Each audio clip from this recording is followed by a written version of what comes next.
So, you want to see some lizards, huh? I don't blame you. This is your host Summer speaking, and lucky for you, I'm taking a trip over to Soames Island, which is a little island in the Wellington Harbour here in New Zealand, and it's mammalian predator free, and people, it is full to the brim of skinks and geckos. So it's the perfect place to share some tips about how you can find lizards in the wild. And skinks and geckos are actually found worldwide, so whether you're from New Zealand or another part of the world, I'll have you covered. And hello to my international subscribers. Speaking of subscribers, if you're not already subscribed, you know what? I think it would really suit you. You seem like someone that likes nature, and I've got lots of it.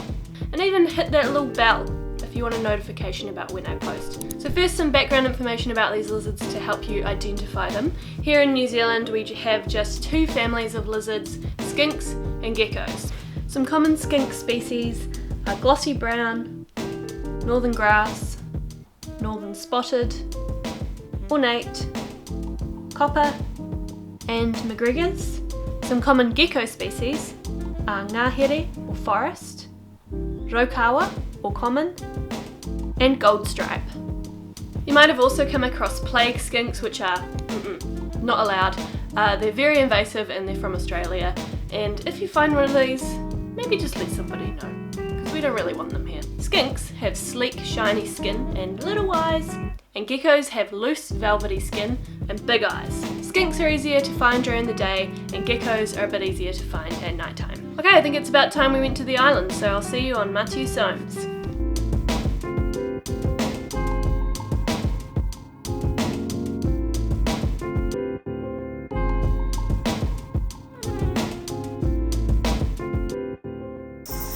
Okay, it's been quite challenging, but I've managed to get 2 shots of skinks, and I think I've picked up some tips to help you if you come over to Soames yourself and you want to see some skinks. Look for the environment. If you try and look for the lizard itself, you're going to fail. So find a little patch of sun. You know, they're cold-blooded, they need that warmth, that vitamin D to get their daily tasks done. Find some chunky substrate. I'm talking rocks, I'm talking logs, I'm talking big sticks. They want to be next to something that's nice and secure, and I can relate to that. I like to sleep next to the wall. Third thing, tight substrate. They are prey animals. Before mammals arrived in New Zealand about 1,000 years ago, these skinks had spent millions of years evolving with aerial predators, other birds that use their eyesight to hunt, and so they're very camouflage. That's their first line of defense, not to be seen. Their second line of defense is they're very, very fast. They can just run out of the way. And their third line of defense is they'll hang around some tight substrate. I'm talking some nice carpety kind of grass that they can go and slither underneath and hide under. So look for that.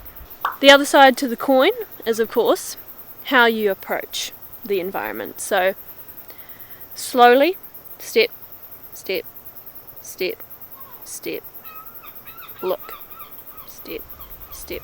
You get the point. Also, silently, as quietly as you can. Do not make a sound.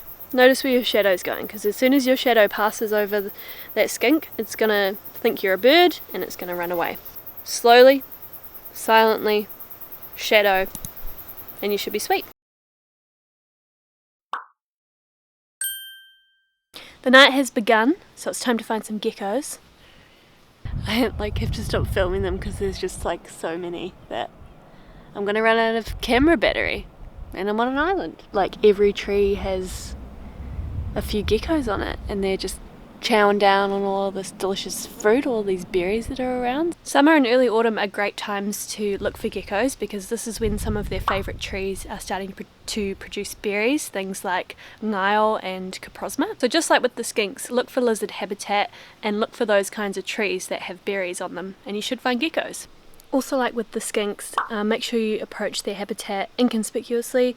While I've found that they don't really seem to sprint away like the skinks do, they will try and retreat a bit further into whatever tree they're in just to try and hide, because they are prey animals too and they don't want to be seen by nighttime predators, and here in New Zealand that would be things like ruru, owls.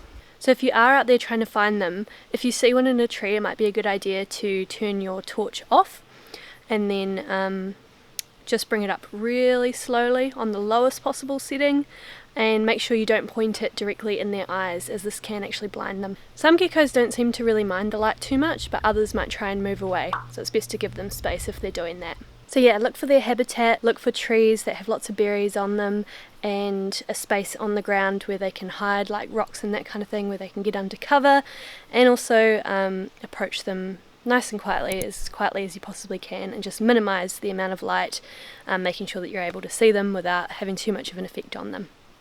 And that should work pretty well. Now, it's one thing to come to an island haven where there's lizards everywhere you look, but quite another to actually try and find them at home. And unfortunately in New Zealand, lizards are declining everywhere because of introduced mammalian predators, and cats are particularly bad.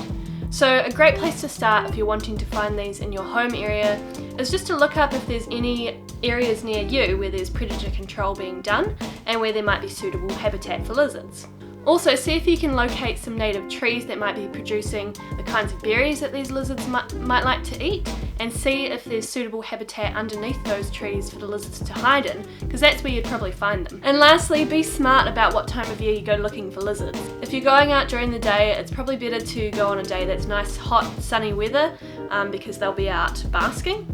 And if you go out during the night, it's probably best to go after a long sunny day, because then the lizards will have lots of energy and will hopefully be quite active. And that's it. I hope you guys found these tips helpful.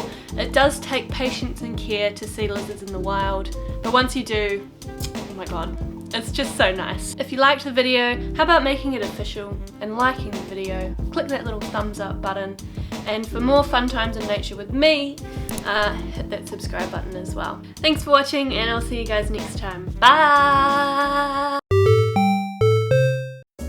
Hey, well done on reaching the end screen. Can I interest you in some more? We got giant snails, we got seals. What can I get you? Yes, excellent choice.